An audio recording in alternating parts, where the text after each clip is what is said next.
Hey everybody, thank you so much for clicking on this video. Today we're going to talk all about workout intensities, or the intensity of your workout and why it matters. I'm going to show you a really simple tool to help gauge your intensity in each exercise, and we'll discuss what that means in regards to your training. But first, let's get a few definitions on the table so we're all on the same page. First up is intensity. This is essentially how challenging an exercise or a workout is. This is different from impact, which is how much force you're absorbing during an exercise. Something can be high intensity and low impact, like strength training, but these two things get confused a lot, so I just want to make sure we're all on the same page here. Now, with intensity, you're going to either see this prescribed as a percentage or on a number scale, typically of 1 to 10. Next up is RPE, or rate of perceived exertion. This is simply another way to measure intensity, and this is where you'll typically see a scale of 1 to 10. Next, we have a 1 rep max. So this is the most amount of weight that you can move in an exercise for 1 rep. Now, you'll typically see other rep maxes, maybe 3 rep max, 5, 10. These all have a time and place, but they all basically mean the same thing. It's the most amount of weight you can move in an exercise for a specific number of reps. And then finally, we have reps in reserve, or RIR. This is just how many more reps you could do with good form. So I always like to refer to this as how many reps do you have left in the tank. So this drill we're gonna do today, I'm gonna choose an exercise. Specifically, we're gonna be doing front squats for this example, and I'm gonna choose a set of weights that for 10 reps, to me, feels like it's gonna be about a 7 out of 10 intensity. So that means I should have 3 reps left in the tank.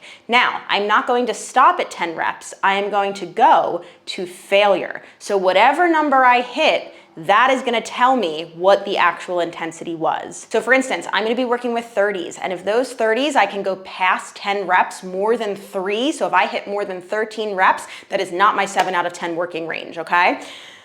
Let's try it. Yeah. God, these are big. All right, wish me luck, and we're off.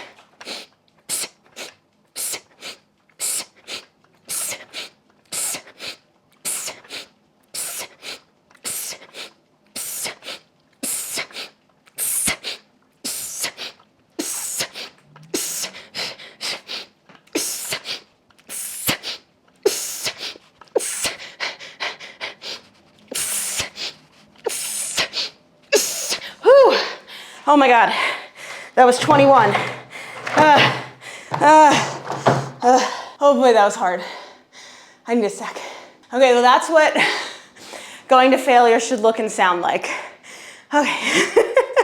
All right, let's do some quick math. So I was estimating that 30s, so 60 pounds, was gonna be a 7 out of 10 at 10 reps. I hit 21 reps. So that tells me that was more like a 4 or 5.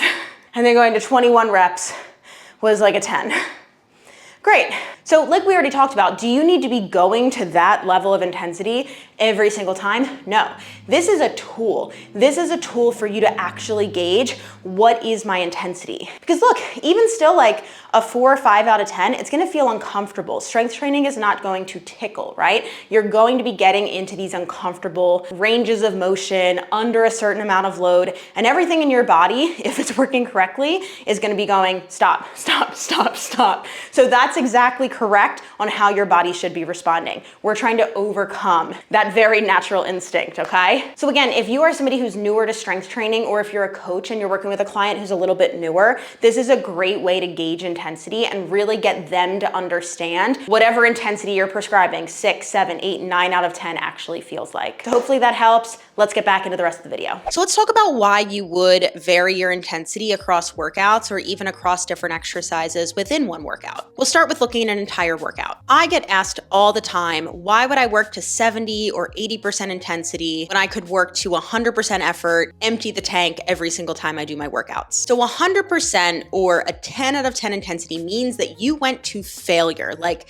muscular and or mechanical failure, for every single part of this workout. No matter what your goal is, hypertrophy, endurance, power, most studies have shown that always going to failure will actually limit your progress. So remember that when we train, we're doing damage to our fibers. And if we have max amounts of damage every single time, the only thing your body is going to be able to do with the energy that it has is work to recover and make sure that you survive. But then on the flip side, too little, and you're really not going to get enough of a stimulus to promote any type of growth or change. We really are looking to find that sweet spot and vary our intensities throughout our program, throughout our different cycles of training, to help prevent overuse and overtraining and get us the most progress possible. And I also want you to remember that something like 70% intensity or like a 7 out of 10, that's still hard. Like if we're thinking this in layman's terms, I like to think of like a 6 out of 10 is like, that was hard. 7 out of 10 is like, that was hard. 8 out of 10 is like very hard. 9 out of 10 is like very, very hard, almost impossible.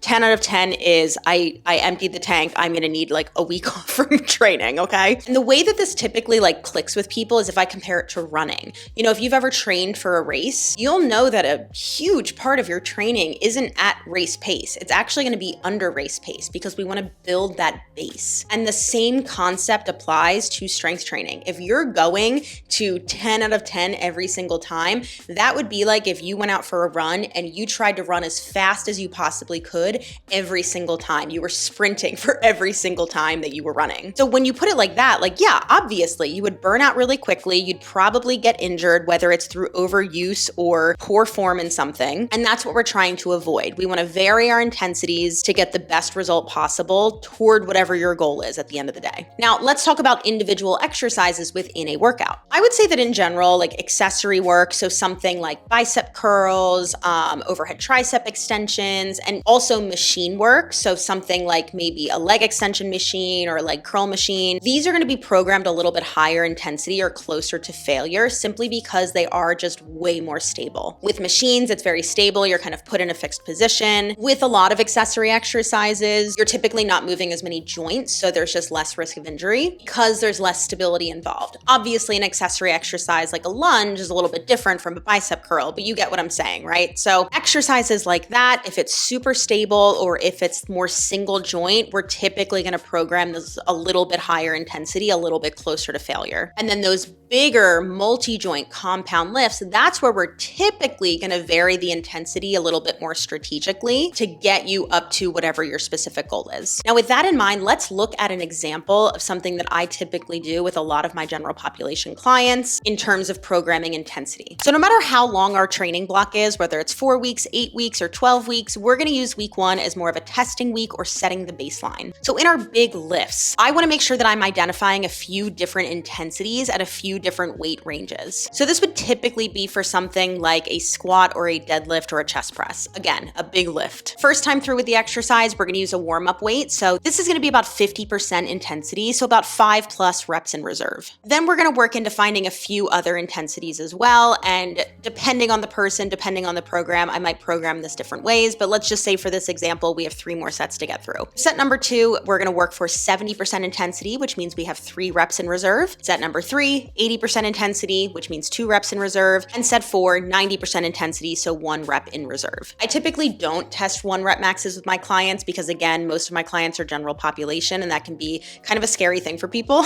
So using this system is honestly just a great guesstimate for most general population clients. If you went into week 1 of this program and you were like, okay, every single time you deadlift, you're going to work to failure, you're going to give it everything you got as heavy as you can, and you do that for 8 weeks, you're going to have very little progress compared to somebody who's scaling the intensities across the board. If you have a specific training goal and you want to know how I would approach it, I would definitely recommend leaving a comment below. I might even have a program that fits with your goals. Make sure you hit the subscribe button so you don't miss out on future videos, and I will see you in the next one.